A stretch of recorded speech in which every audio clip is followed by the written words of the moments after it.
WBOK New Orleans. Home of the Good Morning Show, 7 to 9 a.m. weekdays. This news report is brought to you by New Schools for New Orleans. New Schools for New Orleans is committed to celebrating the hardworking teachers of New Orleans. Thank you to all the educators who came out to the 4th annual NOLA Teacher Fest at Champion Square. We had over 2,000 attendees. Special thank you to our sponsors, Allstate Sugar Bowl, Entergy New Orleans, Raising Cane's, Align Ed New Orleans, Agenda for Children, and Oshner Children's for their commitment and support. Teachers and school leaders enjoy the summer break.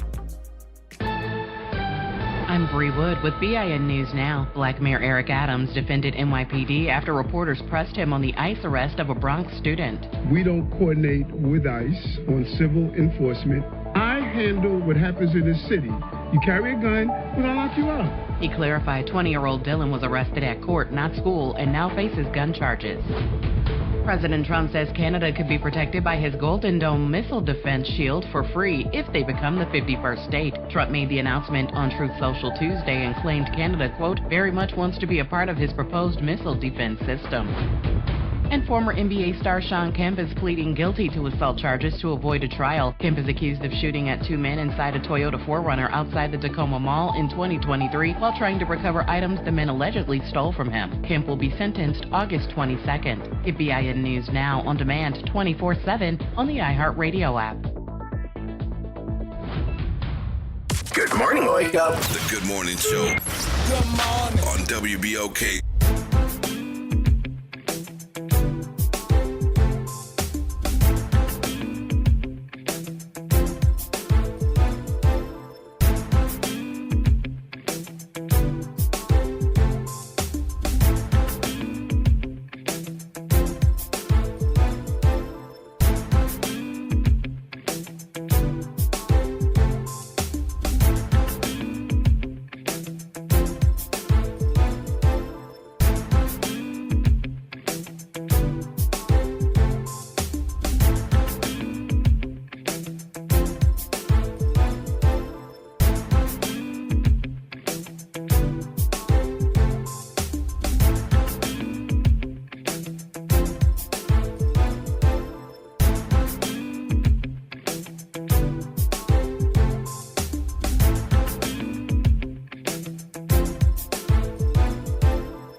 Halfway through the week. Look, y'all, I'm excited. I'm your host, Dr. Ashanta Wyatt. Behind the glass is not my super producer, but he'll do.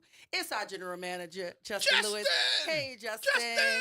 And my co-pilot this morning is Will Sutton. Good morning, New Orleans. So before we jump into all things news, we want to pay homage to what we believe is one of the pioneers in the political space. Will, take it away. Yeah, Congressman Charlie Rangel died this past weekend at the age of 94. Though he hasn't been in the news recently because he hasn't been in Congress and his health has been failing. But just to take you quite a ways back, it was Charlie Rangel who defeated the legendary Adam Clayton Powell Jr. To get that congressional seat, and that was way back in 1971. I was in high school, and but he felt there needed to be a change, that it wasn't about just long-term service, and apparently the people agreed with him and kept re-electing him, and he served quite a number of terms, became the chair of the House Ways and Means Committee. He was identified as what at that time was one of the big four in Harlem. So that included the legendary businessman Percy Sutton, no relations, and Basil Patterson, who later became governor after being a dropout from high school and all. And David Dinkins, who became mayor of New York, and then Charlie Rangel. who was a grassroots activist who participated in the Selma to Montgomery March in 1965. And he was one of the co-founders of the Congressional Black Caucus. So we pay tribute to Brother Congressman Charles Rangel for all the work that he did, not just on behalf of his district and New York City, but Black folks across this nation. Yeah, so here at WBOK, we send our deepest condolences and we pay homage to Charles Rangel. He is no longer on this side of heaven with us, but he is with our ancestors now. So thank you, Will, for that. Now we're going to jump into the thing that wakes me up every day, education. All things education. It wakes me up. It gets me going. Who did what now? Who did what? So I want to first start off by saying that we want to send a huge congratulations to every student who is a graduate of the class of 2025 from all schools across this city, across this state, across this nation. Congratulations to the graduating class of 2025. Now, with that, the focus right now is on Inspire NOLA Charter Schools. We want to also start by giving out some facts that I believe are some facts according to their CEO, Mr. Jamar McNeely, that should be highlighted and honored. I think we don't do enough to talk about the wonderful things our children are doing because so much is going on that sometimes when they're doing the good stuff, nobody's ever there to see it or to talk about it. So we're going to talk about it. According to the CEO of Inspire NOLA Charter Schools, Jamar McNeely, he said there's 100% college acceptance rate across all three of his high schools, acceptance letters from 125 plus colleges and universities across the United States, $95 million in scholarships, over 1,300 college credits earned by seniors, 27 students in the Grow Your Own program designed to develop future educators. He's quoted as saying, I think this might be the first time an organization in New Orleans can say 600 students are graduating from one system. And that is according to Jamar McNeely, CEO of Inspire NOLA Charter Schools. Inspire NOLA Charter Schools high schools are McMain High School, McDonough 35 High School, and Edna Karr High School. It goes on to say that 100% is a testimony to their hard work, a testimony to our staff's hard work, and I think this is just the beginning. I also want to give a special shout out to my girl, Virginia. She was one of my middle school babies. I was her middle school principal. She is the co-valedictorian along with Makai over at McMain. And so I wanted to give them a shout out before we get into why this is a story. And in all transparency, I called the CEO of Inspire NOLA Charter Schools to tell him that I was going to talk about this story this morning, and he gave me verbatim a quote to say on air because he's busy. He may not be able to call in. I did extend the invitation. The number's 504-582-9422 if he wanted to call in. But Jamar McNeely did a segment on Channel 4, WWL. Okay. And the segment was meant to do just what I just said, to highlight all of the wonderful things the children are doing over at Inspire NOLA Charter School, specific to their graduating class.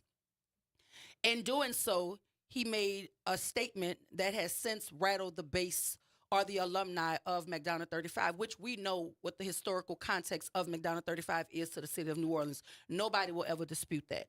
Nobody will ever dispute the soil from which McDonough 35 comes. My mother went there. My grandmother went there. Academic excellence as we know it, right? So we want to say that. Mm-hmm. I think in trying to espouse the growth that the school has seen under the leadership of Inspire NOLA, he said that he took a failing school to a B, to a letter grade of B.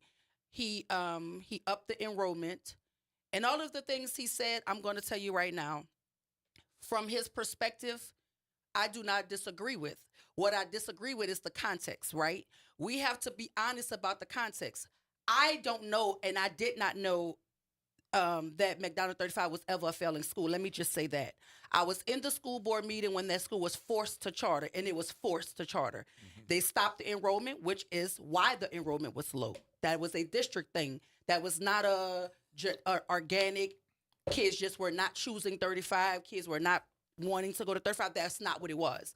The school board, under the leadership of Dr. Henderson Lewis, forced that school to charter because he was incentivized to make it 100% charter. Let's be very clear. That was his directive. He carried it out. McDonald 35 was the last public school to charter, which made our system at that time 100% charter. In that meeting that I attended, I was there, and I said this to Jamar when I was on the phone with him. I said the meeting I was in when the school was forced to close, we were told that the school was operating at a C.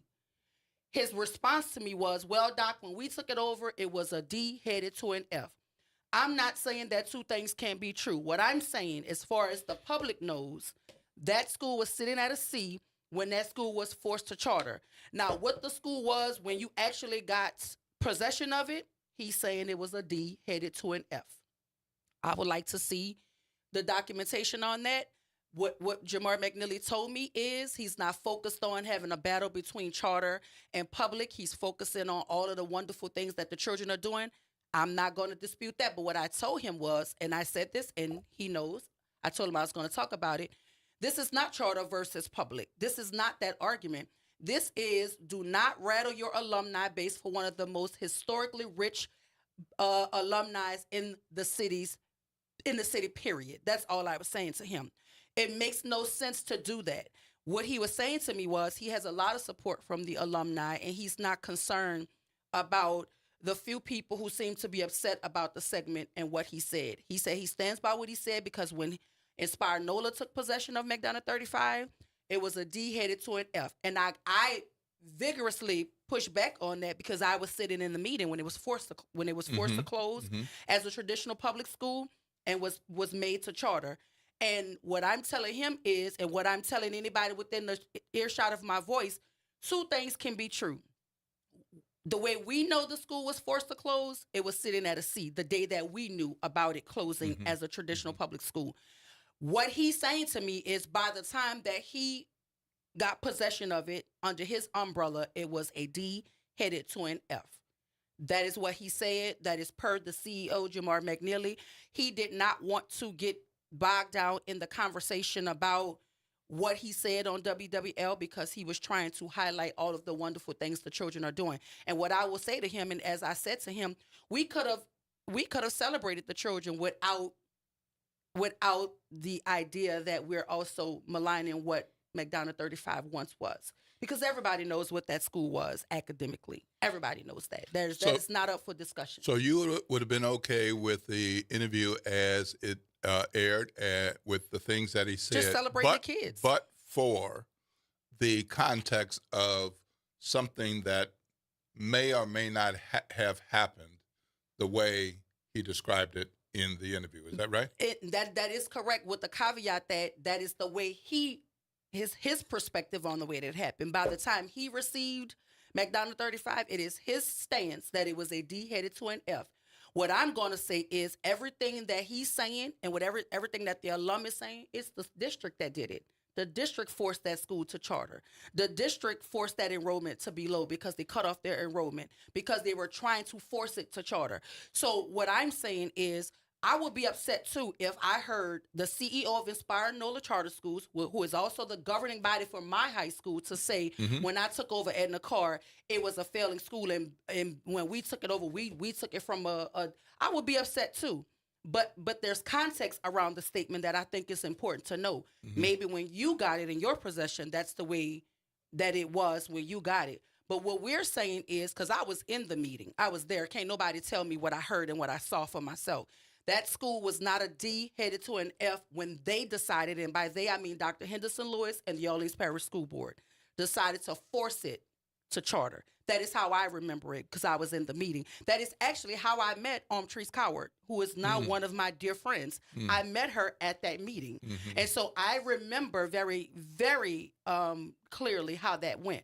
Now, what I'm saying is from the day of that meeting to the day that the school actually was turned over to him, I cannot say that it wasn't a D headed to an F.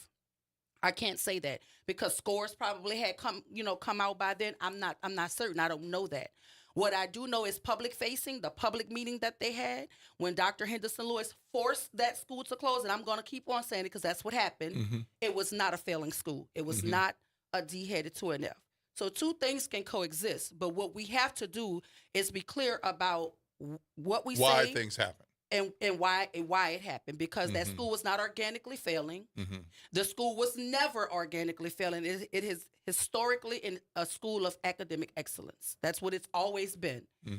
And so what we can do is still talk about the greatness that it was, you know, and the greatness that it currently is and is growing to become, without one side throwing daggers at the other side. That is, I'm sorry? Yeah. That is, I don't know. Did you get it up? No, he Justin didn't get up. Okay. We were going to play the interview for you so that you can hear it for yourself. Because Mr. McNeely did send it to me. He wanted me to hear what he said. He also sent me a package that celebrated all of the wonderful accolades that the kids have done in the 3 high schools that he governs. And again, this should not be a McDonough 35 alum fighting with the CEO of Inspire NOLA Charter Schools, which governs McDonough 35. It should not be that. What I told Jamar is, and he can be very honest about that, what you do not want to do is to alienate a section of your alum that has a historically rich relationship with your school by not wanting to clarify some things, because sometimes it's just about clarity. I said it, but that's not what I meant. What I'm saying to you is, by the time I got it, that is where it was. I'm not saying that the school itself was a failure. I'm saying in the state that it was when I got it, which is what he's saying, the enrollment was low. Now the enrollment is up. McDonough 35 is now one of the schools that people are putting on the One App and they want to attend.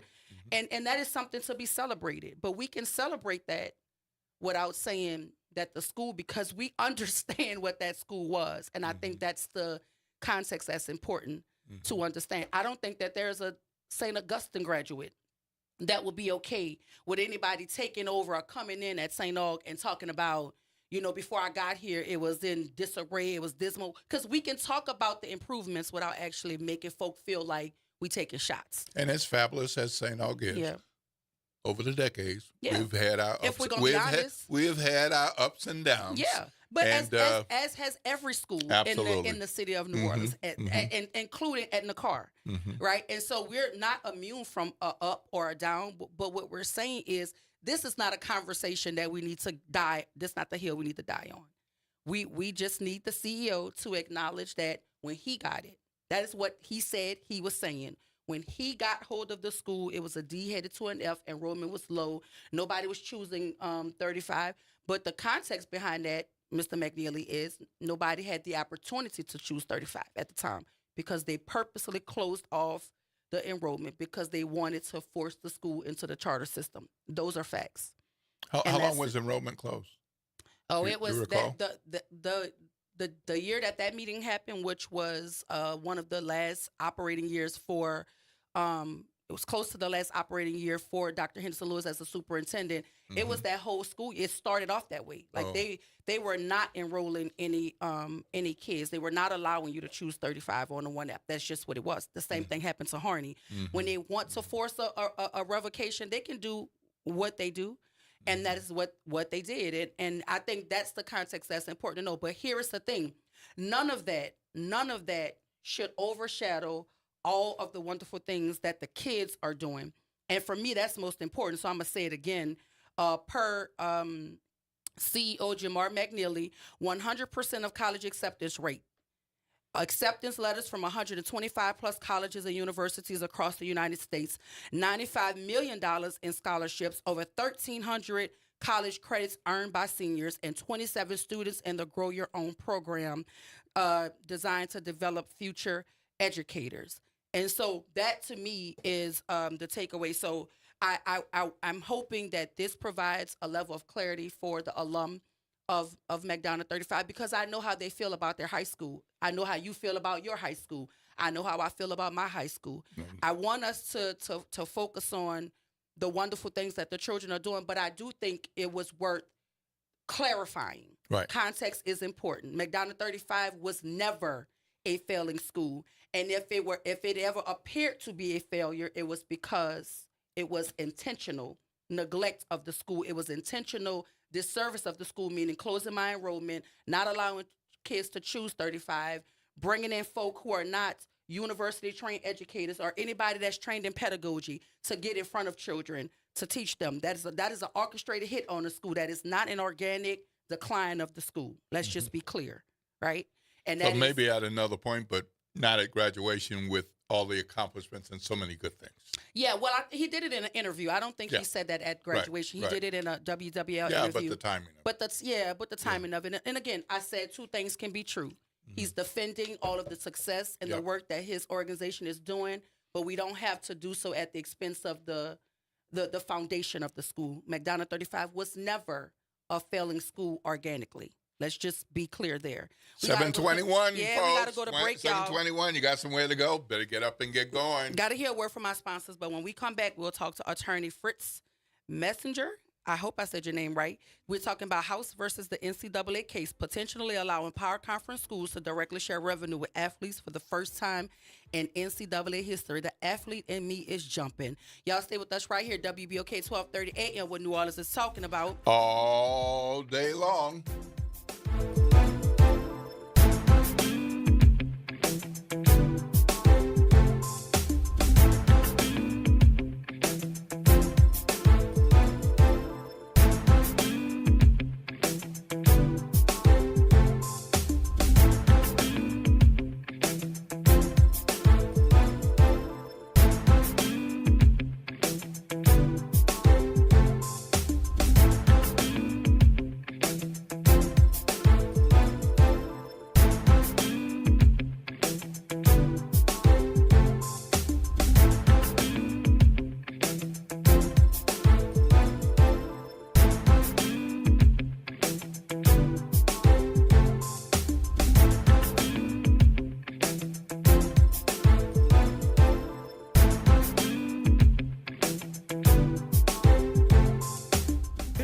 I'm Daryl Forges with WDSU News, and here's your headlines. Right now, 2 men remain on the run after breaking out the Orleans Parish Jail back on May 16th. U.S. Marshals are planning to intensify their search for escaped inmates Antoine Massey and Derek Groves. Law enforcement believes the pair may have been the masterminds behind the escape nearly 2 weeks ago. These ramped-up efforts come after a possible sighting of Massey ended up with no arrest in Natchez, Mississippi. The U.S. Marshal's Office says this manhunt could stretch into June. Now, across state lines, Jermaine Donald and Leo Tate made their first court appearance after being recaptured in Texas and had their bonds denied. With hurricane season just days away, city, state, and federal officials are talking about preparations and how they're urging neighbors to do the same. Right now, the NOPD says they have 18 boats and 16 body trucks that'll be deployed if needed. Fire officials also have 26 flatboats and multiple floating boats. Officials are also urging people with generators to get them serviced now. And if you shop at Aldi, you may want to check your fridge this morning. Santa Monica Seafood has announced a recall of 16-ounce packages of Atlantic salmon portions with seafood stuffing. According to the Food and Drug Administration, the product might include undeclared soy that could pose a serious threat to people with food allergies. The salmon packages were sold in Aldi grocery stores with a use or freeze-by date of June 2nd. Consumers who bought the salmon should return it to the Aldi stores for a full refund. I'm Daryl Forges, and that's your headlines for WBOK. Have a great day. This is the Bloomberg Black Business Beat. The music industry is still trying to figure out how to grapple with AI. Some artists say it helps them streamline the creative process, but others are worried about how easy it might be to create fakes. Grammy Award-winning producer Timbaland, for one, says he thinks AI is a useful tool for artists. He's not worried about AI replacing producers like him, even if the tech is able to mimic his sound. It's never going to give you me unless you know how I think. You know, everybody tastes ain't great. You know what I'm saying? There are people that make stuff that they like to make music, but it ain't good music. In fact, the thing Timbaland is most worried about is how AI could discourage collaboration. He told Bloomberg that as much as he thinks AI would have been helpful during his hit-making heyday, the connections he made with other artists is way more important to him. The reason why I'm glad that it wasn't back then, because it wouldn't allow me to collaborate with people. If it was available back then, it would have been like me and the machine. I'm Bloomberg's Justin Milliner on the Black Business Beat. Now more than ever, Lowe's knows you don't just want a low price, you want the lowest price. And with our lowest price guarantee, you can count on us for competitive prices on all your home improvement projects. If you find a qualifying lower price somewhere else on the same item, we'll match it. Lowe's, we help, you save.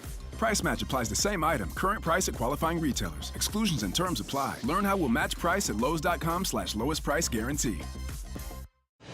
If Ernest Hemingway was alive today, would he say this to you? Shakespeare, Mark Twain, Edgar Allan Poe, all great writers.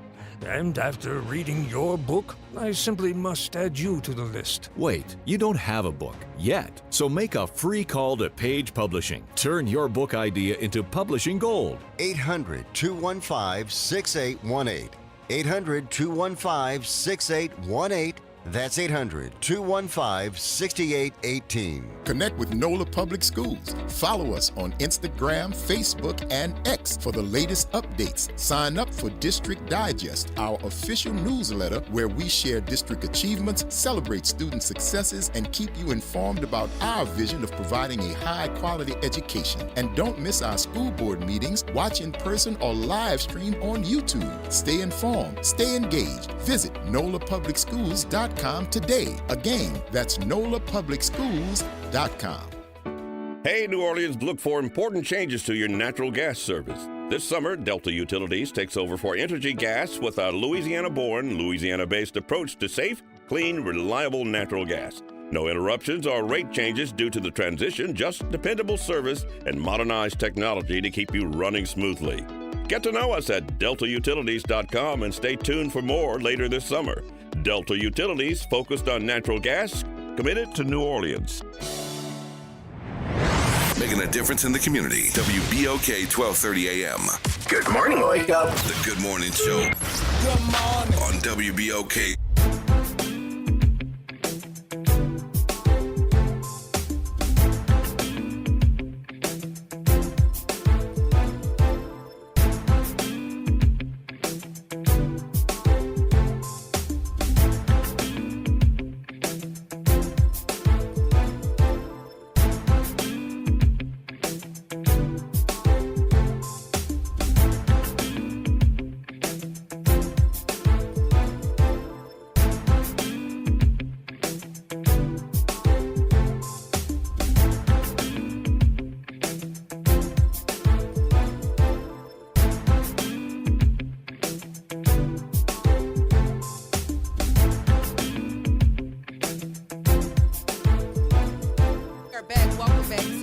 Show. Happy Wednesday, everybody. I'm your host, Dr. Ashanta Wyatt. Behind the glass is my general manager, Justin Lewis. Hey, Justin. And my co-pilot this morning is Will Sutton, Mr. NOLA.com himself. Hey, Will. Good morning, New Orleans. And right now, we're getting ready to jump into conversation with attorney Fritz Metzinger. Metzinger. Perfect. I'm gonna get us together. He's an attorney, but actually, I think he's a little sports fanatic right now too. What do you say, Fritz? You think so? I mean, I've been a sports fan my entire life. I think a big reason why I've kind of studied this and made this a part of my practice is that I've loved sports since I have known anything. So it's it's exciting. There's a lot to talk about with NCAA compensation right now and this settlement coming down. So it's really grateful to be here. Listen, we're grateful to have you. And again, before the break, I pitched your segment so folk know we're talking about House versus the NCAA case, which will potentially allow power conference schools to directly share revenue with athletes for the first time in NCAA history. Tell us the implications of that. So this is kind of a watershed, momentous, decision or potential decision that I don't think the general public or even sports fans really understand how colossal this is. So what the deal envisions is, and there's actually two components. One is that there have been a series of class action lawsuits over past NIL compensation, where student athletes from prior student athletes and current student athletes are going to be, if the settlement is approved, are going to earn about $2.8 billion in past damages. 2.8 billion with a B. Billion with a B, paid over 10 years. Now that's split many different ways.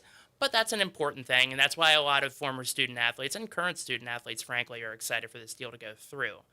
But I think the juicier part and the part of this deal that is, kind of has ramifications going forward is this revenue sharing model. And what it proposes is that for power conference schools, and that's down to 4: SEC, the Big Ten, the Big 12, and SEC, Big 10, Big 12, ACC, RIP to the Pac-12. Those schools will be able to share up to about 22% of the average power conference revenue, which right now that comes out to about $21 to $22 million per year. And they'll be able to share that revenue from media deals, ticket sales, sponsorships, directly with their athletes. There are no, at least the deal as currently constructed, there are no strings attached in terms of how they have to divide that revenue. You could pay it all to your star quarterback. You don't have to share that revenue. You could divide it equally among all of your athletes. Wait a minute, you don't have to share the revenue? No, it's what the settlement envisions is that you are allowed to share the revenue. Now, I think practically speaking, if you're a power conference athletic program and you want the best athletes come, you're going to have to compete. Mm-hmm. They're going to. I don't see a world in which any of these programs decide not to share every cent of the revenue they can share. Mm-hmm. But the division of revenue, I think, is really interesting because this settlement. And again, this is a settlement. This isn't a congressional law. This isn't even, this is kind of an agreement to settle currently pending lawsuits. There aren't really any Title IX aspects of this. And there aren't really, as I said, there aren't any really strings attached as to how these schools can divide the revenue. And so I think it's going to be really interesting to see how schools, whether schools tilt this towards a couple of the the higher earning revenue sports, which I think is what a lot of people are anticipating, or whether some schools opt for a more equitable or kind of more of a share the wealth approach and try to include as many athletes as possible. So how soon will this settlement be resolved and set to go, and how soon can these athletes expect their share of the share? Sure. So, I think schools and the NCAA and even players have been anticipating that this settlement will be approved ahead of the upcoming school year. So, and schools have, and we can get into this, but schools have been making plans this entire year for this to go into effect next year. A decision was expected last week by the judge. The issue with judges is that you can't really tell a federal judge what to do. Technically, unless you're Trump. But another conversation. Well, you can try, but I just wanted to get that. But in even there. a few of them say, "No, you can't tell us what to do." Yeah. But I think Judge Wilkin is, she presided over the original O'Bannon case that kind of kicked off a lot of these conversations about NCAA compensation. She's a very smart judge. She knows that she needs to make a decision soon. It's just that she's not required to. I would expect one this week. It might happen while we're in here right now, but and I think the consensus, conventional wisdom, which is a dangerous thing, but conventional wisdom is that she is going to approve the deal, and it's just a matter of when she does it and whether she does it in time for, this upcoming school year. So there's ultimately going to be some pushback from some coaches, from some organizations. Why do you believe that is?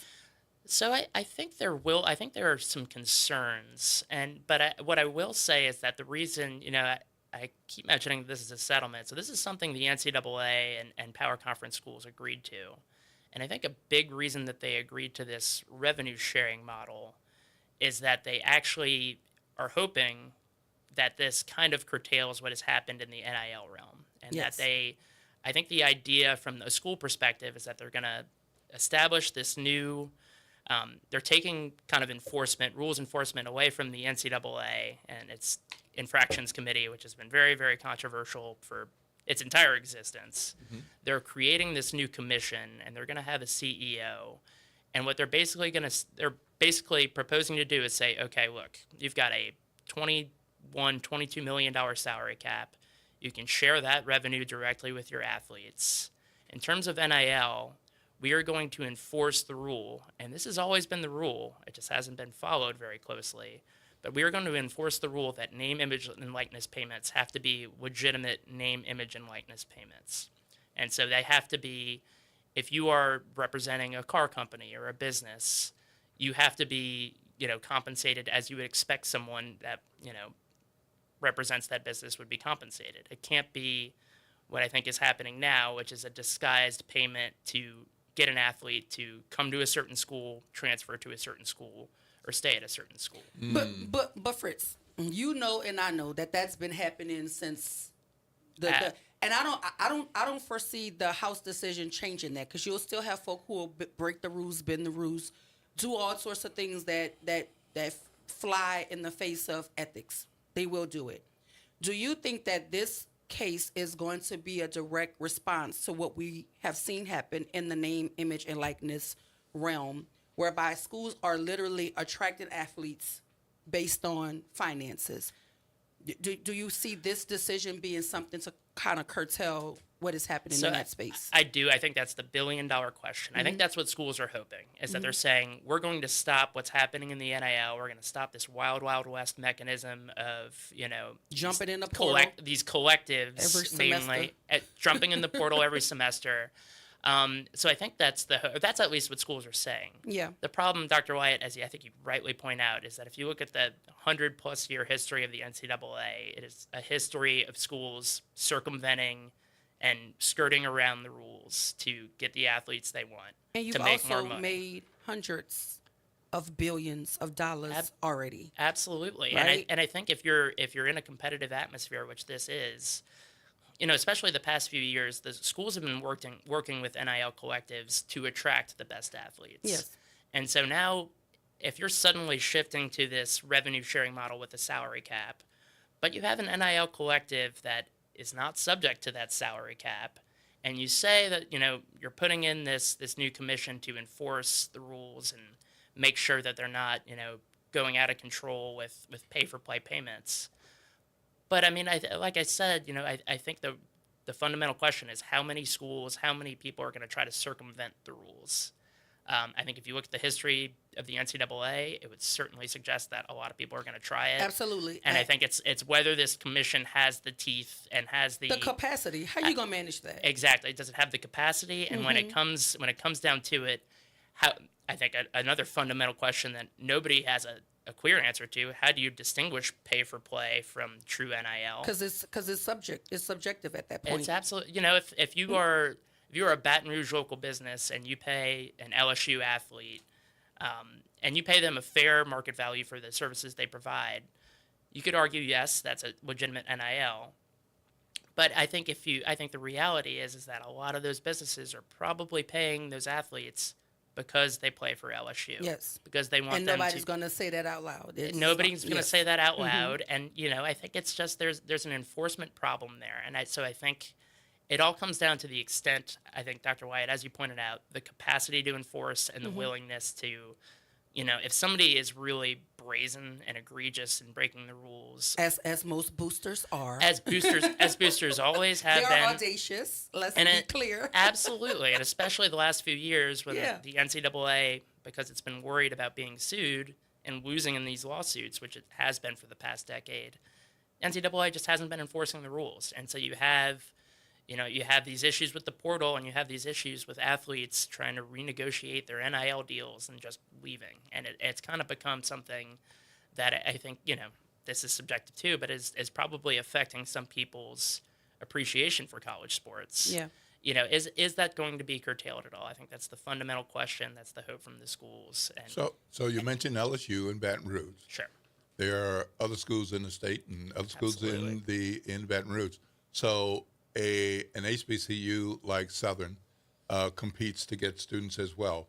But are you saying that this settlement won't affect a school like Southern? So when will this, after this is done, when will something along these lines affect Southern and other HBCU? So I'm really glad you brought that up. The settlement is between the power conferences and players who had sued the power conferences. The big dogs. The big dogs. The big dogs. Which is what I was going to say to you, Fritz, to help you connect to Will's point. On top of enforcement, it's also about equity, because there are athletes who are playing on the team, even in the power conferences, playing on the team, but they don't see the field as much as the quarterback or the shooting guard or whoever the star is, right?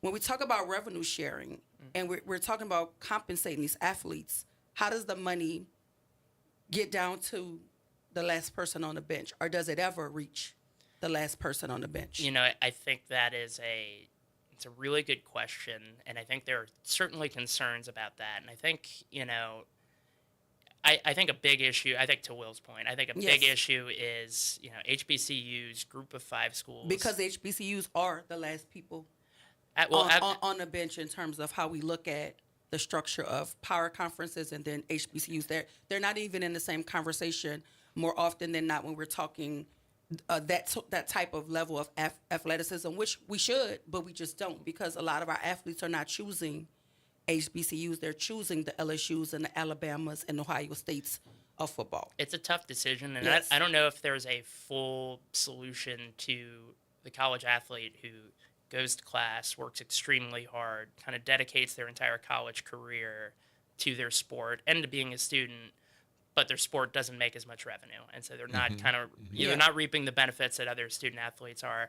I don't know if there's going to be a catch-all solution to that just because of the revenue issue. And I think because Dr. Wyatt, we were talking before I went on air, you know, you can't really, you know, schools and athletic programs in particular are profit-earning machines. They're going to try to make as much money. I don't know if you can trust, you know, schools necessarily to kind of spread the wealth among players to other college programs, certainly, but even among their own program to kind of what is sometimes referred to as the Olympic sports, kind of the non-basketball football sports. So I think that's, you know, in terms of how that's going to play out, it's really hard to say. I think the signs are pretty clear that this is going to be tilted toward football, basketball. But I mean, sports. they can if the organizations wanted to, whether it be the power conference or the individual schools, if they wanted to, they can take a percentage of their revenue and share it across all of their athletic programs. Absolutely. If they wanted to. Absolutely. Right? And then my other point too is the coaches, and the reason I asked that question about how are coaches responding, because I think about Nick Saban, and everybody knows that's why he moved around, because the portal allowed other schools to attract the caliber of athletes that would only ever choose Alabama, LSU, right? And so now it's like you don't have this roster where your third string is somebody else's first string. Everybody's having an opportunity to purge athletes or to get a hold of athletes. And I don't think he liked that the playing field was somehow getting ready to resemble a level where we can see good football across the board.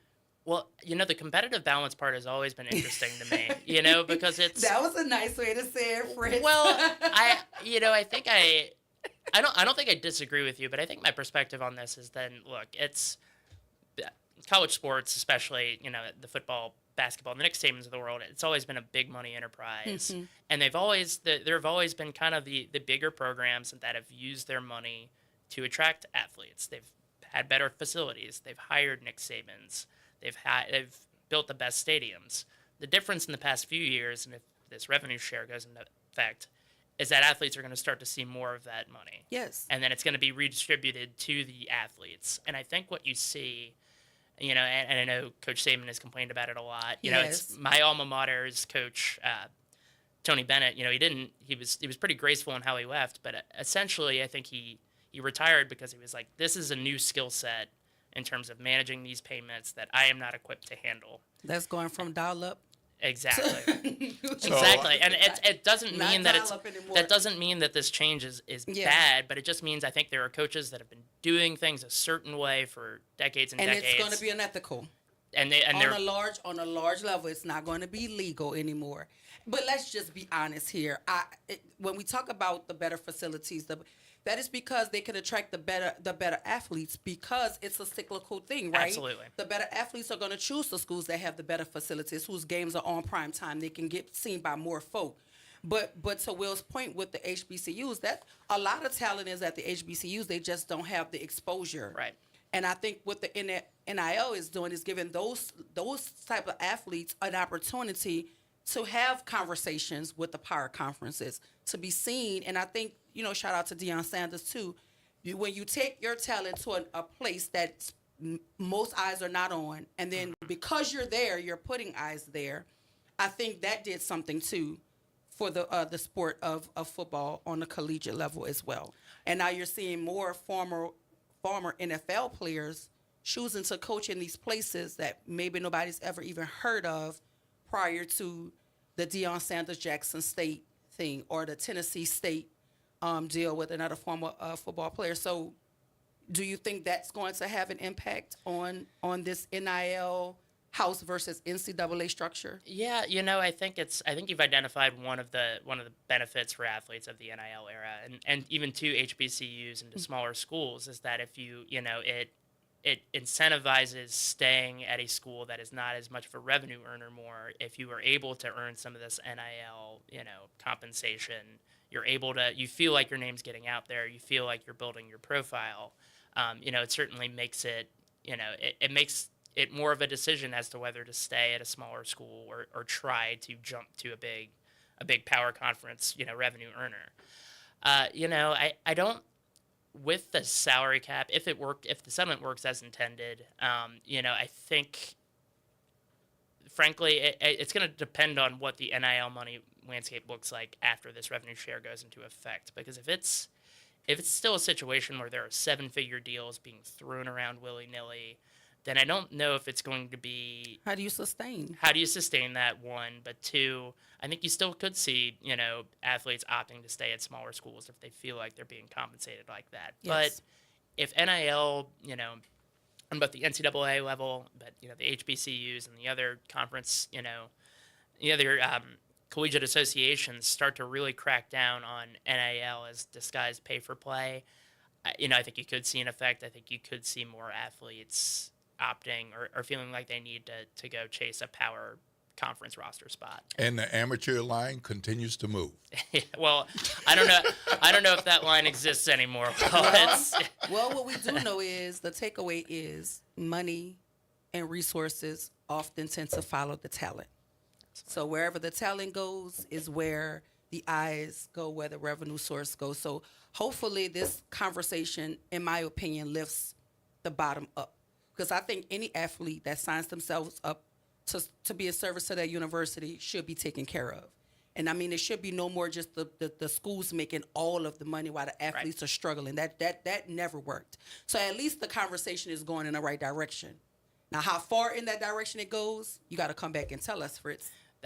We might have to follow up. There's still a lot to go. It's still a lot to be determined, and there's, it's just. I wish I could predict the future, but what I can say is that things are going to look even more different than they have the past 4 years. Well, you got to come back. Listen, we've been in conversation with attorney Fritz Metzinger.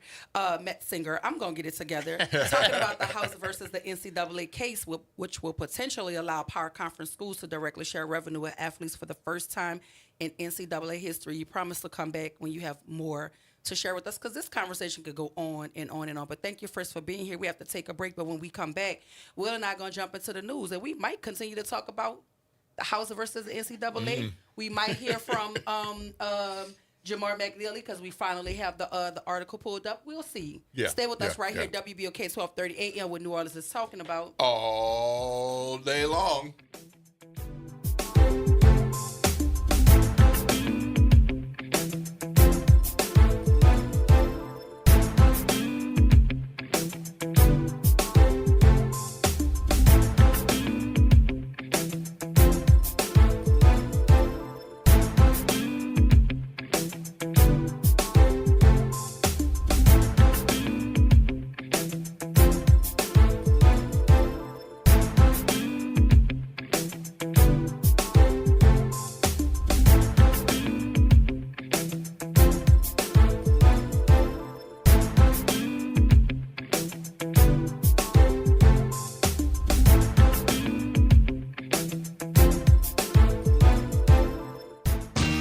Hello, I'm Gary Clark. Please tune in to Dr. Clark 101, The Living Classroom, which is broadcasted weekly every Wednesday at 12:30 p.m. on WBOK 1230 AM on your dial. And as always, it's been a pleasure. This summer, let your child's creativity shine at Camp Art, New Orleans' most vibrant, arts-driven camp experience for kids ages 4 to 12. Hosted by Beyond the Stage, Camp Art blends visual art, theater, music, dance, and creative writing with New Orleans history and culture. Plus, field trips, guest artists, and camper showcases. With full-day programming before and after care and sessions starting June 9th, it's the perfect fit for working parents. Fun, enriching, unforgettable. Register now at beyondthestagellc.com/campart and follow us on social media at Beyond the Stage LLC. The New Orleans Jazz and Heritage Foundation is the nonprofit organization that owns the New Orleans Jazz and Heritage Festival presented by Shell. With the funds generated from Jazz Fest, the foundation invests in Louisiana companies through economic development, cultural enrichment, and free educational programs. To learn more about what the New Orleans Jazz and Heritage Foundation does, please visit www.jazzandheritage.org. Visit DePaul's new Algiers Health Center at 2801 General de Gaulle Drive to receive primary and preventive care for both adults and children. Services also include behavioral health, imaging, and on-site pharmacy, vision, Medicaid enrollment assistance, and more. For appointments, visit DePaulCommunityHealthCenters.org or call 504-207-3060. Welcome to Liberty Bank and Trust, where your financial journey transforms communities. Since 1972, our customized banking solutions power your dreams and fuel your community growth. Every dollar you invest with us circles back to empower more people, ensuring opportunities for generations. Join us at Liberty Bank. Together, we empower possibility. Visit libertybank.net to start banking with purpose. Liberty Bank, there's freedom here. If you need to hire, it seems like the whole process can be exhausting. You search resumes, wait for the right candidates to apply, set up initial interviews. It's a lot of time and work. Well, what if you could meet with qualified candidates for your job the very next day? Now you can with Zip Intro from ZipRecruiter. And right now, you can try it for free at ziprecruiter.com/free. Zip Intro is super easy to use. You simply pick a time, and it does all the work of finding and scheduling qualified candidates for you. Then you can choose who you want to talk to and meet with great people on back-to-back video calls as soon as the next day. Best of all, you save time and energy. Try Zip Intro for free right now at this exclusive web address, ziprecruiter.com/free. Zip Intro. Post jobs today, talk to qualified candidates tomorrow. Once again, go to ziprecruiter.com/free to try it for free. That's ziprecruiter.com/free. Good morning, wake up. The Good Morning Show. Good morning. On WBOK.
Morning Show. I'm your host, Dr. Ashanta White. Shout out to my co-pilot this morning, Will Sutton. Hey, Will. Good morning, New Orleans. So that was quite the conversation. Will, what do you make of this whole idea of potentially paying college athletes? What do you say? Well, I think it's long overdue. What you think? I have to say, I was in the why should they be paid group for a long time. Why? I was. Let's talk about it. Because I like the idea of the student athlete, that your primary focus is on the first word and not the second word, the student athlete. And so I've changed my position. Okay. But I was stuck there for a long time. Because I hear a lot of folks say their scholarship is their free. That's right. Education is their compensation. But on the flip side of that, the schools and these organizations and these systems are making billions of dollars on the backs of these athletes. Right. So are you now saying that you believe that it's only equitable for the athletes to have some share of that revenue? It's only fair that they should have a share. Yeah, because I mean, when you think about it, though, Will, what they are earning for their universities, and for the NCAA. Yes, I mean, so it's not like they're just being associated with AAA Auto. I mean, they're associated with their performance on the field, on the court, or in the swimming pool, or wherever they are. Because when you think about it, Will, think about the coach. At these power conference schools, right? When we're talking about the SEC, ACC, Big 12, Big 10, all of the bigger organizations, the coaches, not only do they get compensated royally in terms of salary, more often than not, the Nick Sabans of the sport, they have housing. They give them a home. Right. They have a car. Right? You know what I mean? They have if not a jet, then flight trips in the contract. Everything is laid out for them. So if we're going to say the scholarship is the athlete's compensation, then why aren't the coaches? Why is nobody saying the salary is their compensation? What is all of the other stuff for? So you're still figuring out a way to attract the best coaches by all of these things that make coming to your organization attractive. It had to be something more than you just paying for me to acquire my degree, because I'm out there sacrificing my time, my body, practicing, rehabbing, going to film study. I'm doing it's a job basically. And for me, I can see how some folk will be like, yeah, that is your compensation. But when you think about all of the money that is being made on the athletes, right? And you think about how a lot of them walk away from the sport with nothing to show for it. Some of them don't even have a degree to show for it. Or if they have a degree, they don't have real careers, right, by and large. And so for me, I'm not even thinking about, the premier players, the LeBron Jameses of the sport. I'm thinking about the athletes who practice day in and day out. They're studying hard. They're going to class. They're making the grade, but they may be the seventh man, the eighth man. How is this going to? And this might be their last chance to play. I mean, this may be their last chance to earn any revenue from playing. Yeah. Because is a very, very small percentage of them that leave college and actually make it. Right. And even if they make a team, some of them don't ever see the court, because they're not the premier player. So I think it's a step in the right direction. I just think it's a lot of layers. So do we give up on there being something called an amateur athlete? Where, I mean, the line's moving so fast that we have high school students with NIL deals. Yeah. I mean, do you have to be a junior or senior? Can you be a freshman because you're so good? Can you be in that's another middle school? But that's another layer. But that's another layer, Will, because we have seen 27-year-old college athletes in the sport now because of this whole idea of transferring, redshirting. Maybe they came to college late. You know what I mean? We've seen. I mean, there was some athlete that was just drafted that's older than what we typically see. Right.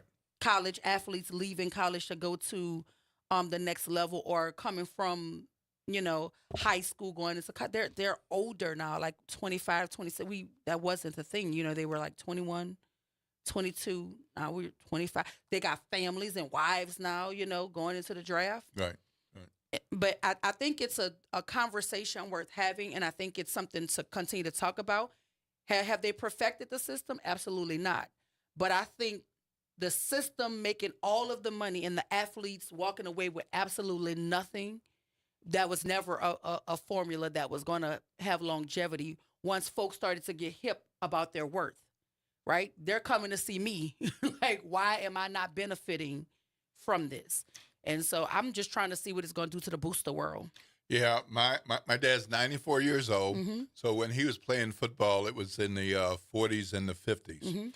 And he likes to tell stories about his high school playing days when there were men who had returned from the military, Mhm. and they were 20, 21, 22 years Playing old with- on the high Yeah, school well, yeah. football team. Because we don't have that Yeah. anymore, but it's kind of similar to what you're talking about, an older student Yeah. who is at a different place in life. Yeah. And except with this case, some compensation. Yes, I don't know. I think it's a conversation worth having, and I want to give a shout out to Attorney Fritz Metzinger for joining us talking about it.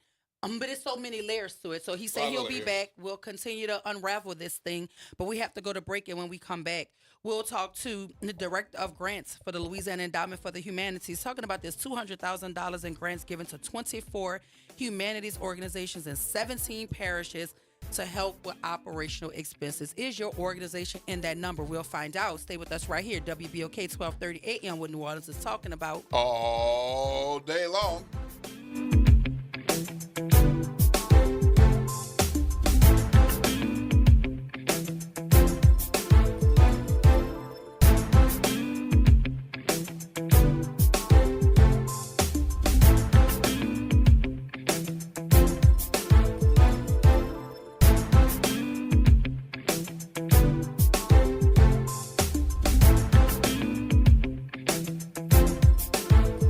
WBOK New Orleans, home of the Good Morning Show, 7 to 9 a.m. weekdays. This news report is brought to you by New Schools for New Orleans. New Schools for New Orleans is committed to celebrating the hardworking teachers of New Orleans. Thank you to all the educators who came out to the 4th annual NOLA Teacher Fest at Champion Square. We had over 2,000 attendees. Special thank you to our sponsors, Allstate Sugar Bowl, Entergy New Orleans, Raising Cane's, Align Ed New Orleans, Agenda for Children, and Oshner Children's for their commitment and support. Teachers and school leaders, enjoy the summer break.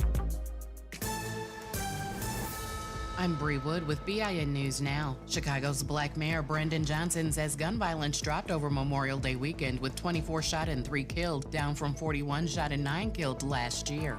The investing in detectives and the entire detective division was so critical, but it's not just policing. It's policing and youth employment. It's policing and behavioral and mental health support services. He credits city efforts but warns federal cuts under the Trump administration could threaten progress. The Trump administration is reportedly putting student visa interviews on hold. Politico reports the decision comes as the administration considers requiring foreign students to undergo social media screening.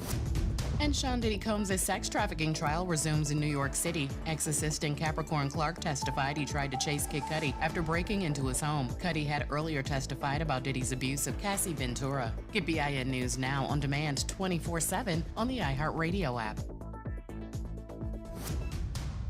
Good morning, wake up. The Good Morning Show. Good morning. On WBOK.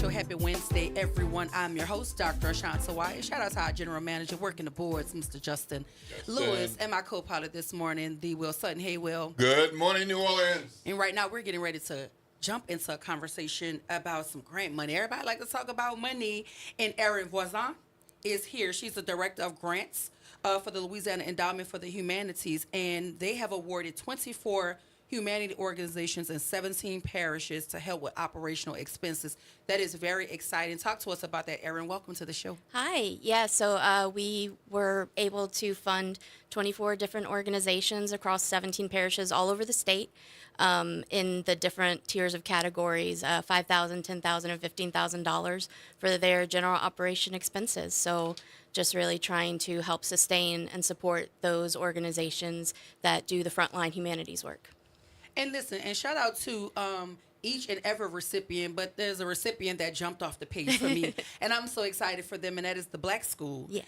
The Black School is one of the organizations that received some grant money from your organization. So shout out to them. And I also see the Whitney Institute on here as well. And I mean, we know all of the things that's happening around, like these cuts to different things. So any amount of money that is granted to an organization to help with operational expenses is always a bonus. How do you choose the organizations? Like, are they applying, and then y'all are choosing based on that? Or are y'all seeking out organizations or individuals to grant this money to? Yes, so for this particular grant opportunity, it was a competitive public process. So we received applications during a set window of time, and then we take those applications and send it to a selection of reviewers, and then we'll have a selection meeting to discuss how everyone evaluated the different applications and which one rose to the top, which one demonstrated, definite need, and who just really made their best cases for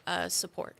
So in that process, we try to make sure we're also, as a statewide organization, having some geographic parity in there as well. So being situated in Orleans Parish, we do see most of our applications from Orleans Parish. So we do get a lot of our funding going to Orleans Parish, but we are also trying to reach as much of the state as we can. Since you are the Louisiana Endowment for the Humanities. That's correct. Yeah, and I see a number of organizations on here, and it's spread across the state, and even some places that maybe we don't think about as much, both parishes and communities.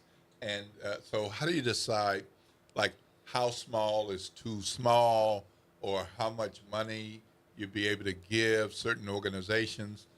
They don't have the resources, the staffing of somebody with a whole storefront, a building, a 20-person staff, but this money would be so helpful. Yeah, and so we see a lot of applications from small organizations all the way to larger organizations. And having those three tiers for this particular opportunity is trying to make sure that they're not competing with each other. They're competing with organizations in their own sort of, exactly. So $5,000 going to an organization that may have a $50,000 operating budget, that's an impact.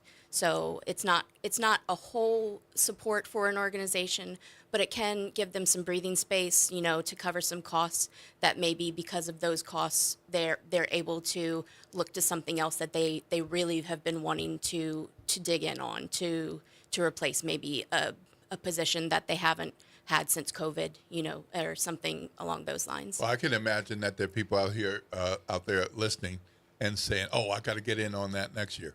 What are the 2 or 3 basics, like, don't think about applying unless? Yeah, so one of the major things is we service a lot of nonprofits. So if you don't have a 501c3 and you're interested in doing that, try to start that ball rolling and looking into what you need to do in order to get that put into place. If you are a state or governmental agency, or if you're a public-facing organization within, say, an institution of higher learning, that like maybe a museum or library there, those are all eligible for our applications. Also, if you are a tribal Native American government, we accept federally and state recognized for this one in particular. Yeah, basically all of our information is available on our website, leh.org/grants. And if an opportunity isn't currently open, you can still look at the previous iterations of it to see the kinds of things that you would need to start getting into place in order to, maybe start an account on our grant portal, look around what has been available previously, and start becoming familiar with that. We have a number of informational resources on there. What is the mission of the Louisiana Culture Care Fund? So this is to continue sustaining and supporting these organizations who are out in the public doing the work of the humanities, engaging the public in, trying to make sure that we are supporting these organizations so that they can survive as well as thrive. So really trying to bring awareness to that as well. You may be in a neighborhood where you don't even realize that some of these organizations are in your backyard. You know, engage with those organizations. Maybe you yourself, the public, wants to go and see what you can do if you are interested in volunteering time for those organizations, or just seeing what it is that they do. You know, you may be able to support them as well, either with donation or just like, you know, words of encouragement. That's always good. Is this a recurring grant for these organizations, or is this a one-time thing and then they would have to apply it next year for the same So we started offering it in the COVID pandemic time and have been able to continue doing so since, with the support of the state of Louisiana. Where we are able to offer it, we look at our budget every year and are seeing what kinds of funds we have available. This is one of the most interested funding opportunities that we get a lot of applications for.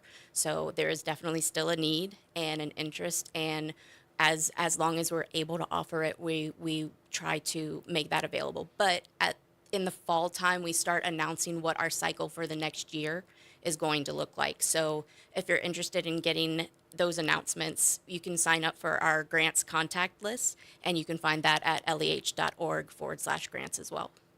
And when you talk about, I heard you mention the state of Louisiana. How did the partnership with the state enhance the funding effort of Louisiana Culture Care Fund? It made it entirely possible. So the state funds are what made this year's grant cycle possible for LCCF, and being able to just continue offering support and being able to help sustain either the personnel or the utility costs of some of these organizations, you know, that can give them that extra breathing room that makes it easier for them to concentrate on maybe looking towards the future, or building capacity, or, you know, turning an all volunteer staff into maybe there's one paid position now. So this money is coming from the state via the state legislature. So of course, state legislature has some furious and fast budget moves all the time. So often arts and humanities they don't make the news, and people aren't really sure how to connect with that.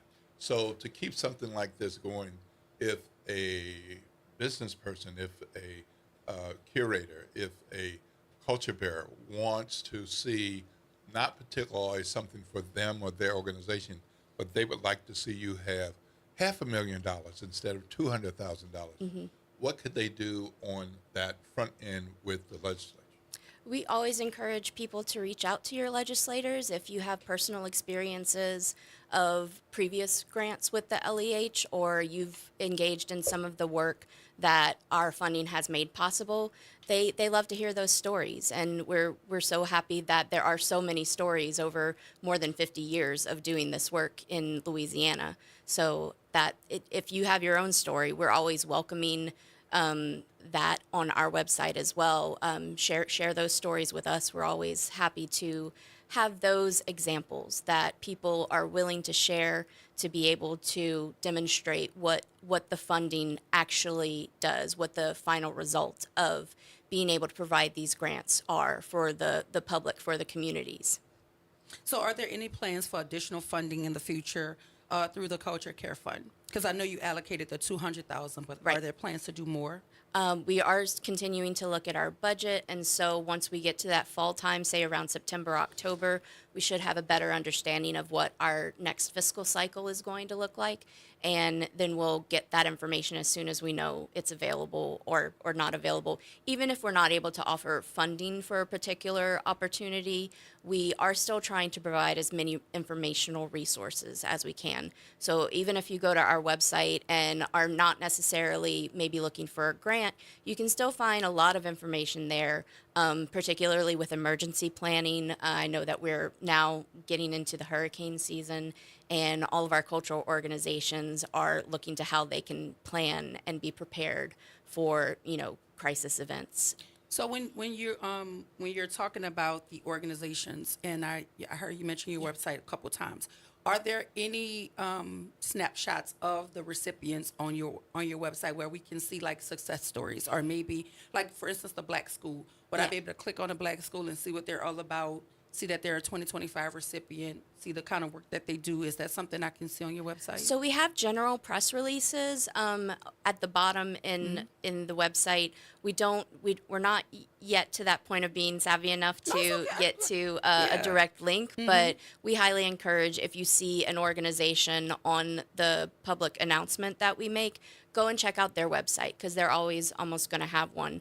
There are smaller organizations that may still be working up some public branding and marketing, but as soon as you see an organization that you're like, I wonder more about that, go and check out their website. And the Black School in particular is very good at putting all of their information. We've interviewed them here a couple of times, and I love the work that they're doing, but I mean, I'm a little bit biased because education is literally what makes my heart beat. Oh, awesome. But aside from the Black School, aside from the Whitney Institute, can you share examples, or even one example, of how a grant recipient will use the funds to sustain their operation? Sure. If you are taking the funds to use for, say, your utility costs, we have one organization who's in an area that suffered a lot of damage and devastation from Ida. They're in a 113-year-old building, and so now, because they don't have to pay maybe utilities for a couple of months, they can look at the plumbing issue that they've been needing to take care of in that building. More locally, if you have an organization that is primarily volunteer-run, they can take that time to pay a consultant to guide them through strategic planning, to discover a new model for how to longer term sustain what they're doing as an organization. And so for because our listening audience is vast, there are people from all over who listen to us. If they are wanting to engage in and maybe just type work from the public, how would they be able to do that? Can they go to your website, click a link, and donate? Yes, that we also have, let me make sure that I get the address right. It's leh.org/donate. This one in particular, our Federation of State Humanities Councils, in partnership with the Mellon Foundation, have contributed matching grants for all state and jurisdictional humanities councils of $50,000. And in addition to that, our board of directors has added another $35,000. And so if you make a donation to LEH through December 31st of this year, your donation is going to have that much more impact, because it's going to be a matching donation with that up to $85,000. Oh, that's interesting. And also, too, is there a way, like, say, if I'm looking at your presser and I see an organization that I want to donate directly to, is that also possible? For us to call you up or to message you and say, how can I donate directly to this organization? Yeah, more so than even just being able to provide funding. We're also, we have a very privileged place, being able to work with and see all of these organizations. We can connect you with them. We can, send you to them. We are absolutely happy to do that. We don't have a direct, funnel line into that apart from, having our public grant opportunities. But we are more than happy to put you in touch with the people that you want to be in touch with at these organizations. And I'm sure that they are all just so grateful for getting to talk to the public too, as well. And I know they're grateful for your organization. I mean, with everything that is happening around funding cuts to all of these different much needed programs, I think it's a bright side to see that there are still organizations fighting to keep the humanities alive, to keep these organizations running, especially the smaller ones who depend on an organization like yours to have their operating costs covered. And so are there any plans to offer, well, no, I didn't want to ask, what impact do you hope this funding will have on local communities across the state? So not only continuing to sustain and have those organizations and the people that work in them thrive, but just awareness. Getting the public to know that these places exist, the kind of work that they're doing. Maybe it encourages them to engage with them. Maybe it encourages them to volunteer time, or just get to know more about what those organizations do. They're facilitating access to humanities experiences so that we all can discourse over our shared histories, past, present, future, and you talk about what it means to be human. Yeah, well, listen, I appreciate the work that you're doing. And if you're just joining us, you missed a really good conversation with Erin Voisin. She's a director of grants for the Louisiana Endowment for the Humanities, talking about this $200,000 in grants given to 24 humanities organizations in 17 parishes to help with operational expenses. Thank you for being here this morning. Thank you for the work that you're doing to uplift organizations in our community. We appreciate you. And if and when you want to come back and give us an update, a seat at our table is always open for you. So thank you for being here with us. We have to go to break, but when we come back, we're going to jump into the news, as only Will and I know how, right here, WBOK 1230 AM, what New Orleans is talking about. All day long.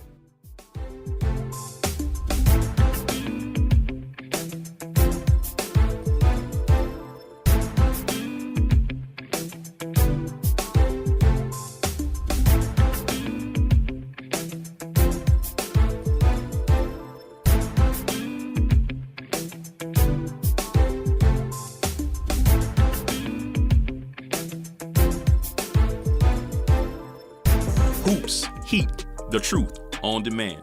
Ball Don't Lie is now live on all podcast platforms. Tap in, search WBOK Media, find Ball Don't Lie, and bring the fire with you wherever you go.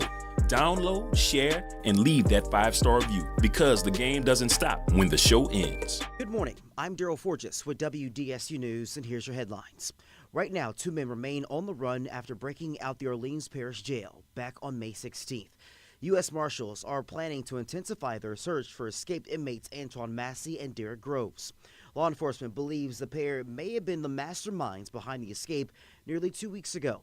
These ramped-up efforts come after a possible sighting of Massey ended up with no arrest in Natchez, Mississippi. The U.S. Marshal's office says this manhunt could stretch into June. Now, across state lines, Jermaine Donald and Leo Tate made their first court appearance after being recaptured in Texas and had their bonds denied. With hurricane season just days away, city, state, and federal officials are talking about preparations and how they're urging neighbors to do the same. Right now, the NOPD says they have 18 boats and 16 body trucks that'll be deployed if needed. Fire officials also have 26 flatboats and multiple floating boats. Officials are also urging people with generators to get them service now. And if you shop at Aldi, you may want to check your fridge this morning. Santa Monica Seafood has announced a recall of 16-ounce packages of Atlantic salmon portions with seafood stuffing. According to the Food and Drug Administration, the product might include undeclared soy that could pose a serious threat to people with food allergies. The salmon packages were sold in Aldi grocery stores with a use or freeze-by date of June 2nd. Consumers who bought the salmon should return it to the Aldi stores for a full refund. I'm Daryl Forges, and that's your headlines for WBOK. Have a great day. NOLA Public Schools is excited for the rest of this 24-25 school year journey with our families, watching our students dive into learning, growth, and success. As the school year continues, our dedicated educators are focused on keeping every student engaged and motivated. Let's keep embracing new challenges, celebrating achievements, and supporting each other to make the rest of this year even more impactful. Stay connected with your school and NOLA PS through our social media channels for updates and resources. We're here to help our scholars attend today, achieve tomorrow. Hi, this is Cary Grant. Let's elevate every Tuesday through Thursday from 6 to 7 p.m. as we discuss the community, the country, and the world, from politics to current events and sports. We look forward to your input and continuing the quality programming on your community station, WBOK. Join us every Tuesday through Thursday, 6 to 7 p.m. on Elevated Conversations, the Arnie and Cary Show. Saints of God, it's time for us to tell you the truth. It's time for you to start your 21-day challenge. Don't take another day. Do it right now. Call 504-701-4711. That's the Whole Water Stove, Pastor David Impartian Sr., the host of Change Your Water, Change Your Mind. This is the water that's designed to change your body, the way you think, the way you act, and the way you look. Why don't you start your 21-day challenge today? For $35, you can start it right now. Call me so we can set up your appointment. 504-701-4711. That's 504-701-4711. Change your water, change your mind. Visit DePaul's new Algiers Health Center at 2801 General de Gaulle Drive to receive primary and preventive care for both adults and children. Services also include behavioral health, imaging, and on-site pharmacy, vision, Medicaid enrollment assistance, and more. For appointments, visit DePaulCommunityHealthCenters.org or call 504 207-3060. Making a difference in the community. WBOK 1230 AM. Good morning, Wake Up. The Good Morning Show. Good morning. On WBOK.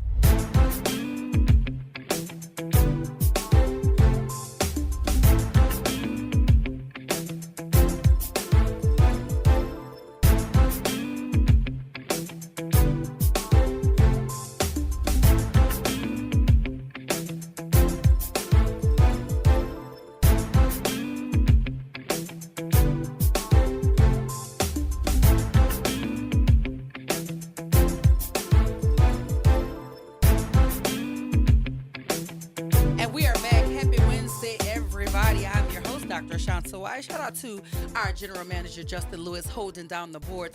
I don't know if he's doing as good of a job as my super producer, but we'll let him pass. We'll give him a pass. And my co-pilot this morning is Will Sutton. Hey, Will. Good morning, New Orleans. I'm certain that you guys know that the farmers market is happening today in New Orleans East at 2:00 p.m. We interviewed the folk from the farmers market earlier in the week. I'll be there. I hope you'll be there. So pull up on me, y'all. I'll be at the farmers market today, New Orleans East Hospital, 2 p.m. Hope to see you there. But right now, you know, Will and I have to get into some real news. The real deal stuff, talking about Medicaid and how it's going to impact how many people, Will? 100,000? More than 100,000 people in Louisiana could lose Medicaid because coverage. of this work requirement. Because of the work So requirement. the Medicaid work requirement could mean loss of coverage for more than 100,000 folk in Louisiana. And we do know for a large majority of those people, we're talking about the working poor. Because simply because you have a job doesn't mean that you're making a living wage to where you can thrive in your community so much so as you are surviving in your community. So now there's a work requirement that could potentially price folk out of being able to be covered by Medicaid. Is that the understanding? It would start at the end of next year, 2026. And the Congressional Budget Office is projecting about $280 billion over 6 years would be saved. Saved. In other words, we take your money and we're saving this.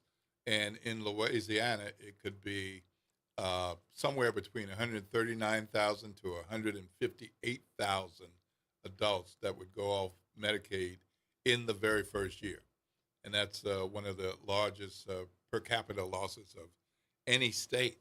And this is from Emily Woodruff at NOLA.com. And she spent time looking into this. And it's quite amazing that so many people would lose coverage. I don't think any of us want to see people taking an advantage of Medicaid if they're not eligible to take care of Medicaid. But what they're doing is changing the rules of what you have to do to be eligible. So, you know, one of the things would be if you are a childless adult, you have to document 80 hours a month of work. 80 hours a month of work to show that you've been working, or going to school 80 hours a month, or volunteering.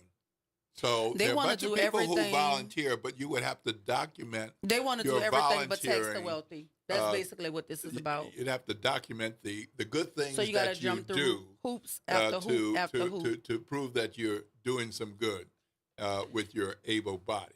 Yeah, okay. Yeah. So the Medicaid expanded in Louisiana in 2016, and that was 640,000 low-income adults who were added to the rolls. So that's what we talk about when we talk about Medicaid expansion, which was under John Bell Edwards, of course. But before that expansion, non-disabled adults were largely barred until the income fell below 24% of the federal poverty line, which is about $6,400 a year for a family of three. $6,400 a year.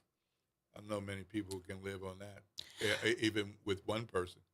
I don't even understand how folk can sit around and legislate something so asinine. Because if we want to do everything except make the wealthy folk pay their fair share in this country. And that's the sad part. I don't think anybody just goes around. There's a small subsection of people who take advantage of programming, whether that be SNAP benefits, the welfare system, Medicaid system. There's very few people who are holding on to these things without a need. Folk are on Medicaid because they need medical coverage. Folk are on SNAP benefits because they need to be able to feed their children. A lot of this is going to affect the working poor, people who are already struggling to make ends meet. And now you're putting them through all of these checks and balances to say that they actually deserve to be on the program. That's basically what it is. Well, U.S. Senator Bill Cassidy was asked about this, and he says that what's being proposed is, quote unquote, reasonable. And because people should be responsible and do things like work and volunteer. This is the same country that wants you to work till you're 65. Yeah. Mm-hmm. Yep. Work to die. Right. Mm-hmm. And he says that the group affected would be a, quote unquote, a pretty small population. More than 100,000 people. Pretty small population. Because and a those are population that relies on Medicaid to get healthy, be healthy. These are the same people that refer to those same folks as inconsequential. And so, I mean, I guess that would be a small group to him, because that's a small group of folk that he doesn't resonate with or he can't empathize with, because he doesn't depend on Medicaid. He doesn't depend on the very programs that they are so callously cutting. And then now, even with his existence, you're putting people through hoops to be able to get health care, hoops to be able to get access to food. And this is supposed to be a country that is supposed to be one of the wealthiest in the world. And this is what we're doing to our working poor or our low to middle class people who are just trying to make ends meet. Now you have to prove that you're worthy enough to stay on Medicaid because you need to work in some form. Most people are working. Well, not only are most of those people working, 69% of the people in Louisiana on Medicaid work. Yeah, 69%. So is that a data point that he missed out on? Yeah. Yeah, but listen, there's that on the Medicaid front. There's also a story that we've talked about here on the air, and I don't think we talked about it recent enough, but we're going to put it back at the forefront. If you're not familiar with Greg Brooks, Greg Brooks played at LSU back in 2022 and 2023. After starting 2 games in the 2023 season as the team captain, he was diagnosed with a brain tumor and had to undergo a complex brain surgery on his cerebellum. In the surgery, Brooks Jr. suffered multiple strokes and was permanently disabled. Brooks filed a lawsuit alleging multiple claims of medical malpractice and general negligence against LSU and Our Lady of the Lake Hospital. On Tuesday, May 27th, an exception hearing took place at the 19th Judicial District Court to decide how to proceed with the lawsuit.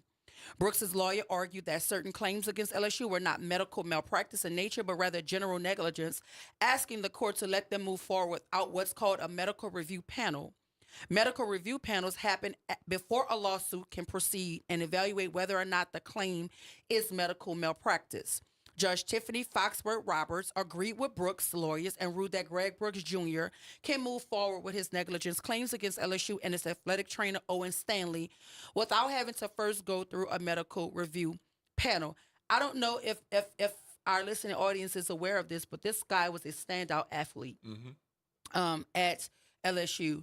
The family is claiming that there were several claims that the young man made to the trainer and to the medical staff, complaining about various things that he's now saying that they overlooked, which from his family's purview and his attorney's purview exacerbated an issue that could have been possibly handled better had they taken his claims more serious, which is why LSU is caught up in this lawsuit.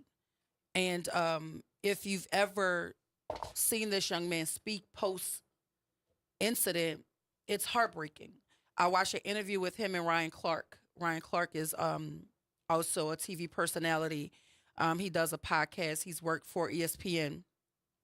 He cried in the interview because to see this young man go from the vibrancy that he was, his play is to me reminiscent of Kyron Lacy. That's how they were fun to watch.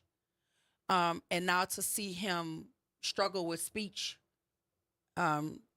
struggle with mobility issues, it's heartbreaking to see. And a lot of it, the family is saying, is because the issue was made more complicated because LSU didn't take his concerns serious enough to be able to investigate them or send him to a doctor sooner.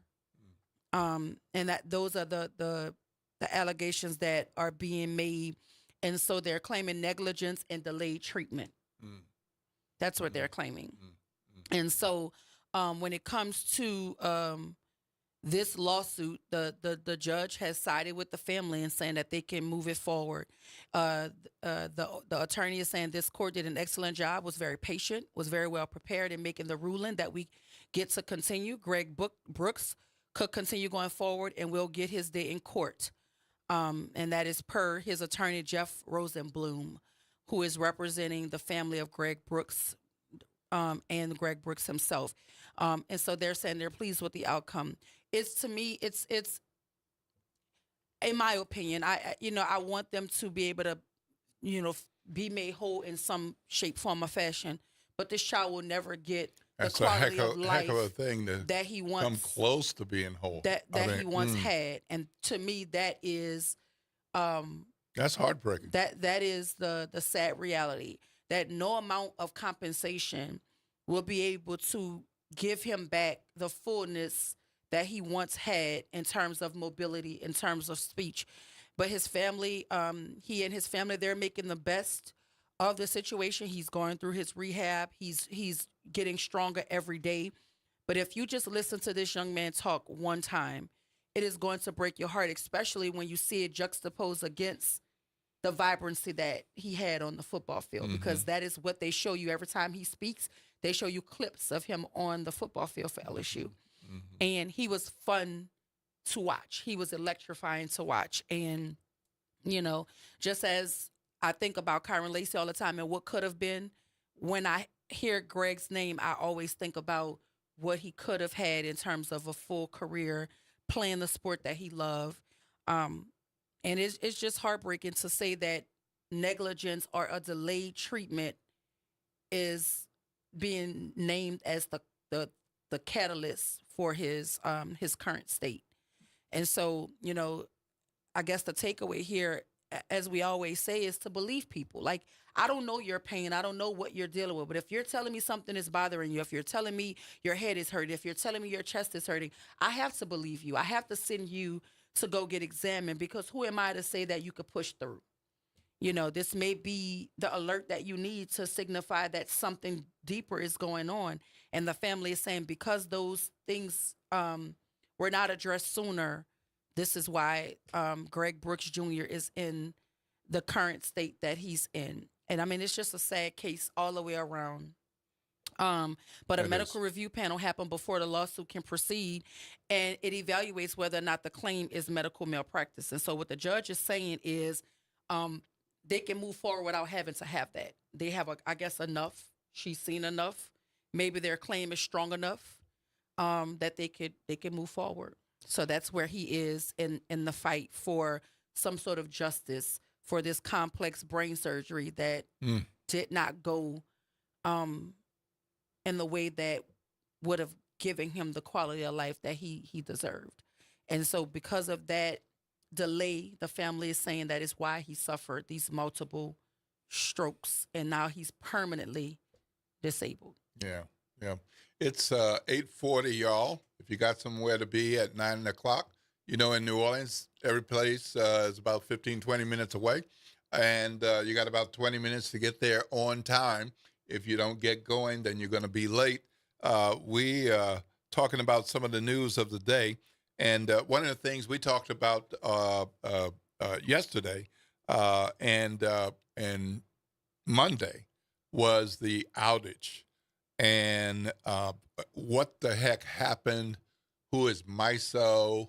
We had a great conversation yesterday with Logan Burke from the Alliance for Affordable Energy. My colleague Sam Carlin has been diving into this more. He's got a story out today. And here's what I find most interesting from his stories. Regulators, I'm going to read this because I want you to get, I don't want to mess this up. Regulators had previously pinned the outage in part on the unexpected shutdown of Riverbend, a nuclear plant north of Baton Rouge. But Entergy and federal officials said Tuesday that Riverbend was shut down because of a leak on May 21st. That left the grid operator, the Mid-Continent Independent System Operator, or MISO, with several days to plan for the lower supply of electricity. The timing has raised more questions about why Louisiana was forced into a load shed event that caused widespread outages well before peak summer demand for electricity. So if they knew they had a leak on the Wednesday before the weekend, they could not have anticipated what a leak at a freaking nuclear plant might look like in terms of power. I think you something's have to care, wrong here. I think that you have to care about people, Something's which is why wrong I here. say that it's important for us to know how do they determine which communities that they're going to do this to. Because if you knew all of that time in advance, then there's no way that you could sell it to us that what the young lady that was here told us that they gave them a 3-minute heads up. That MISO gave Energy and CLECO no way. about 3-minute warning on Sunday that this was about to happen. But Sam's reporting indicates that You knew days and they days and knew days ahead. on May 21st that there was a leak. Now, it wasn't shut down then, but if there's a leak at a nuclear plant and you rely on that plant as a part of the electricity that you receive on those highways that we talked about yesterday, then you can't just have a leak happen and not tell folks there's some potential impact coming your way. And it's unacceptable to give a 3-minute heads up when you knew what could potentially happen. I mean, so I think there's much to be. Somebody has to answer for that. But as it relates to news we've discussed earlier in the week thus far, there are 2 individuals still at large from the jailbreak, whereby 10 individuals escaped from the Orleans Parish Sheriff's facility. 2 of them are still at large, but in the backdrop of the 2 escapees still on the run, they're now saying that there are issues happening within the jail, whereby inmates are raising red flags to their families, citing terrible living conditions at OJC since inmates escaped on May 16th. OPSO officials confirmed that there have been intermittent water issues at the facility over the weekend and into the week. This led to toilets being backed up and a bad smell inside of the pods, according to family members of inmates. So now they're saying that since the inmates are alleging that they have not had access to water since the individuals escaped from the OJC. On a meaning- consistent basis. Yeah. Well, no, the inmates were saying they hadn't had water. The consistent basis came from the Orleans Well, Parish that- Sheriff's that's true. Office. That's right. They Yeah. were saying that it's been intermittent, but the inmates are telling their families that they have been without water, which means they can't brush their teeth, they can't use the restroom, they can't bathe, and that's been going on since the day that the inmates escaped. But the OJC is saying that they have had intermittent water issues at the facility over the weekend and into the week. But the inmates are saying that has been a That's not consistent true. outage of water since the day of the escape. And so we don't know, somewhere in the middle lies what the reality is. But I can't see, aside from the inmates having the issues they're having, I can't fathom a facility being without water all of those days when the folk have to come to work. Because I would suppose that a water outage would also impact employees as well. So are the folk working in a facility that has zero water since the day of the escape? The toilets are not working, because if they're not working for the inmates, then they're not working for the staff as well. For anybody. So I mean that's just something to further dissect. We have to go to break, but when we come back, we'll continue to talk about the news right here, WBOK 1230 AM, what New Orleans is talking about all day long.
It's Off the Top with Norman Robinson on WBOK 1230 AM.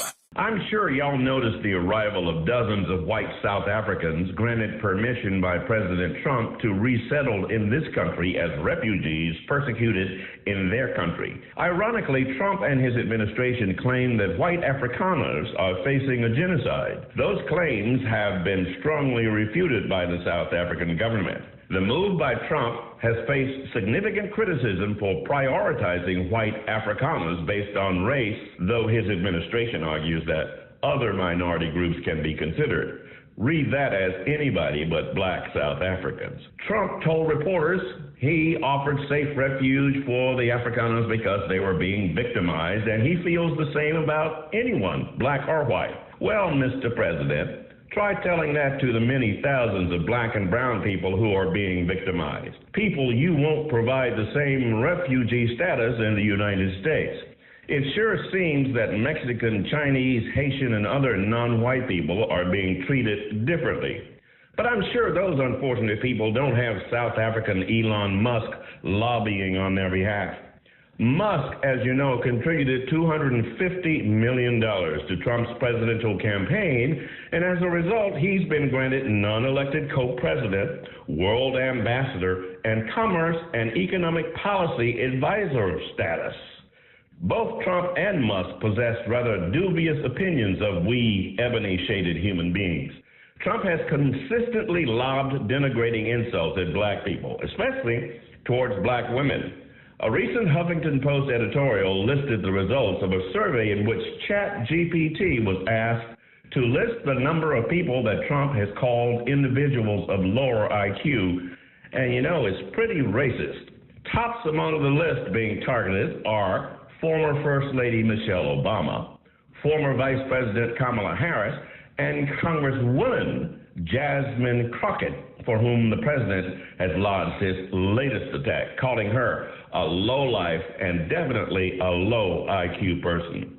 Now, to be sure, Trump has leveled insults at whites too, but he tends to downgrade the intelligence of blacks more often.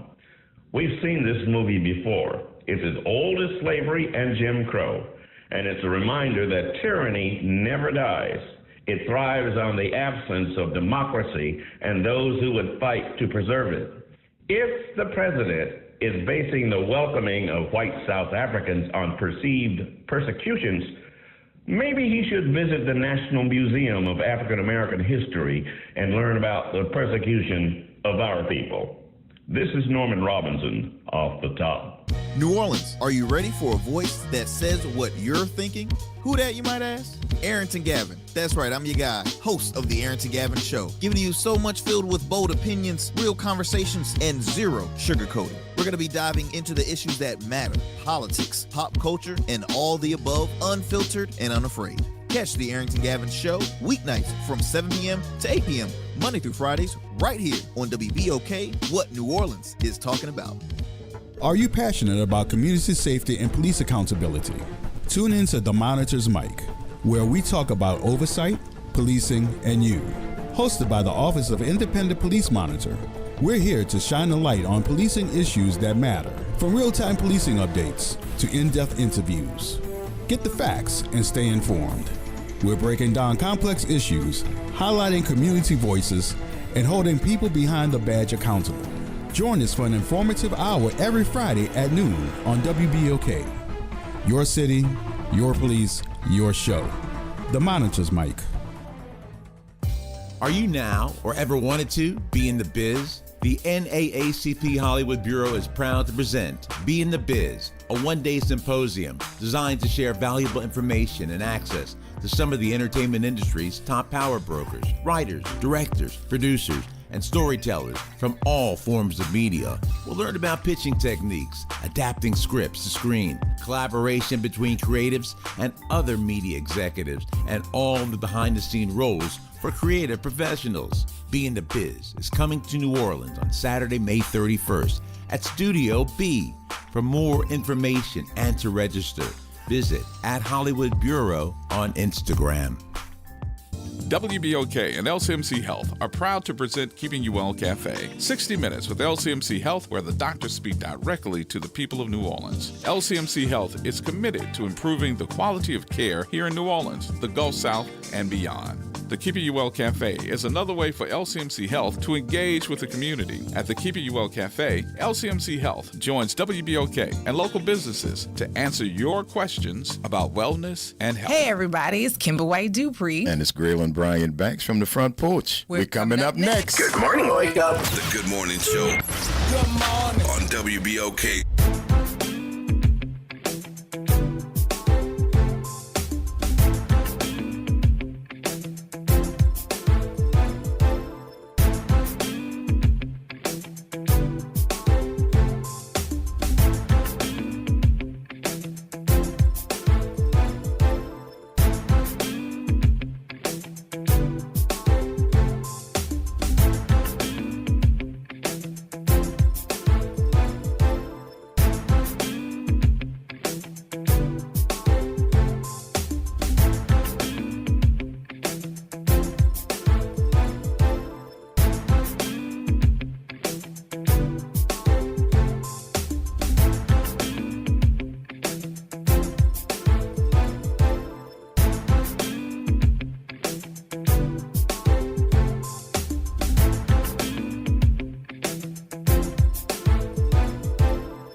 The Good Morning Show. I am your host, Dr. Ashanta Wyatt. Shout out to our general manager for holding the boards down in the absence of my super producer, Naren Sanders. Thank you, Justin. And my co-pilot this morning, Will Sutton. Will, what you say? What we going to talk about? You were talking Somebody about got beat up? That's what you say? Well, you know, there are two people who are still escapees who are missing. And they're looking for Derrick Rose, who we've talked about before, and Antoine Massey. Both of them that's are what you're talking out. about, his girlfriend. Yeah. So the reason Massey was in jail was based on a brutal domestic assault on his girlfriend. And so he's alleged to have strangled her and ripped off her braids. She had to go in the hospital because it was so bad. She was released from the hospital, but now she's in jail. The woman that Massey is alleged to have beat up and strangled and ripped the braids out.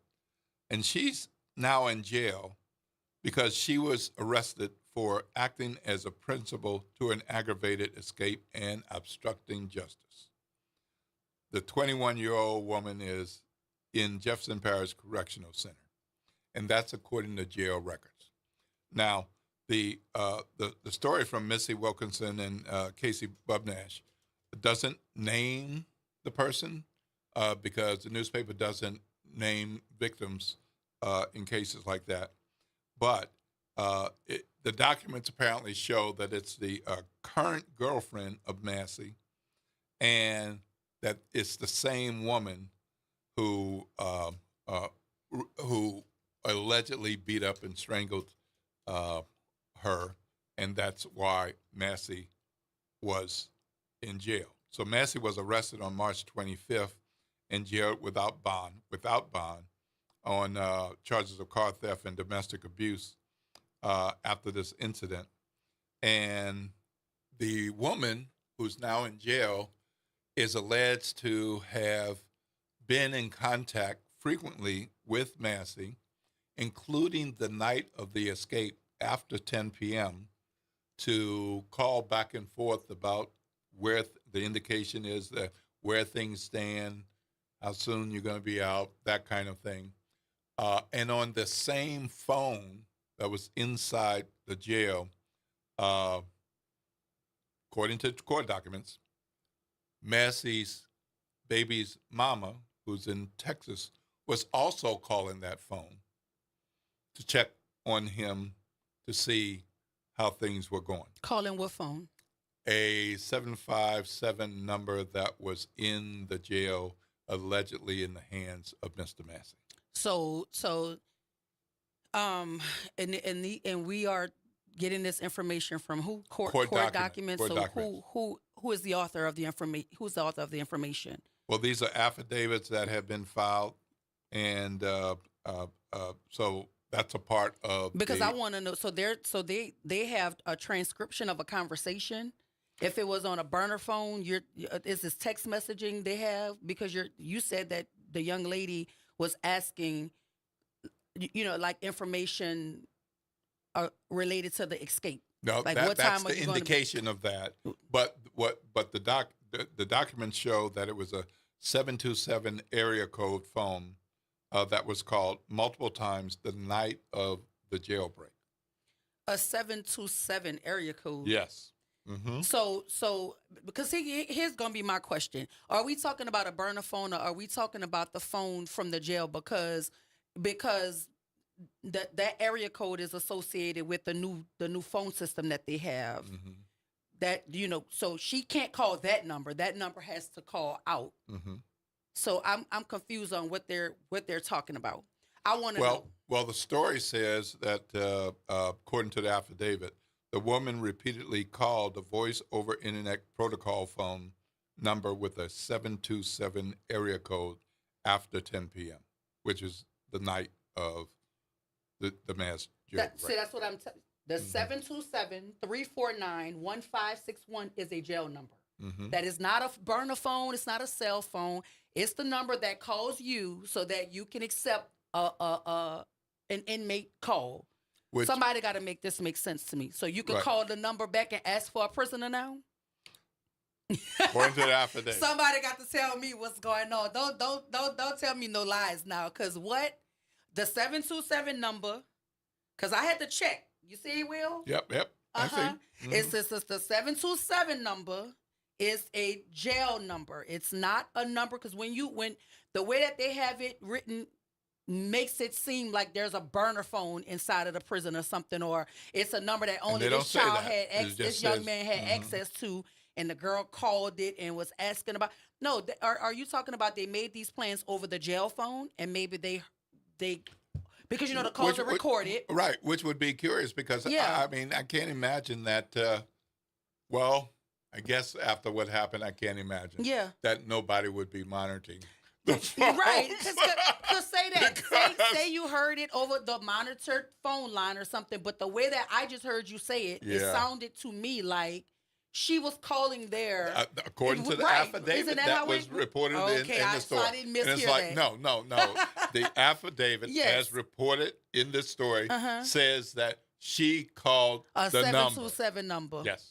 So when we multiple times. When we get off air right now, me and you gonna call a number together and see what we come up with. That sounds good. Yeah, we definitely will. It's 9 o'clock, y'all. Y'all stay my tuned goodness. up next for the front porch with Grilling and Kimber. But as far as the Good Morning Show, Dr. Ashanta Wyatt, now behind the box, and we're gonna see you tomorrow. This is WBOK 12:30 a.m. What New Orleans is talking about all day long.